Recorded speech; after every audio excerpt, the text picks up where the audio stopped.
இப்ப இதே நம்ம பார்த்தீங்கன்னா, இதே கேரளால பாருங்க தமயந்தி அம்மா. இன்னைக்கு வந்து உலகமே தெய்வமா பார்க்குது. ஏழை எளியோர்களுக்கு, இல்லாதவங்களுக்கும் என்ன பெரிய பெரிய ஹாஸ்பிட்டல்ஸ் கட்டி குடுத்துருக்காங்க. பெரிய பெரிய ஸ்கூல்ஸ் கட்டி குடுத்துருக்காங்க.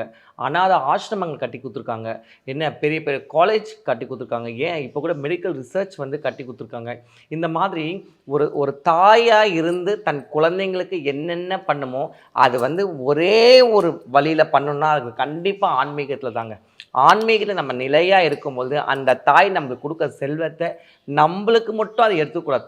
அத 10 பேருக்கு பகிர்ந்து குடுக்கணும் தான் தெய்வம் வந்து நம்மள ஒரு குருமாரா அமைத்து, அந்த குருமாருக்கு எல்லா வித்தைகளும் கத்துக் குடுத்து, அந்த குருமாருக்கு எல்லா செல்வம் குடுத்து, அதன் மூலியமா மத்தவங்களுக்கு குடுக்க சொல்ல தான் இதுதான் வந்து நீதி. ஏன்னா, ஒரு தவறான ஒரு ஆட்கள்ல போடும்பொழுது, ஒரு நித்யானந்த கதைய ஒரு எக்ஸாம்பிளா எடுத்துக்கலாம். அதே மாரி ஒரு கரெக்ட்டான ஒரு அம்மா, இந்த அம்மா கிட்ட இருக்கும் பொழுது, இன்னைக்கு பாருங்க எவ்ளோ உலகமே வந்து அந்த அம்மா வந்து தாயா ஏத்துக்கிட்டாங்க. எல்லா இடத்துலயுமே அவங்களால பயன்பட்டுருக்காங்க.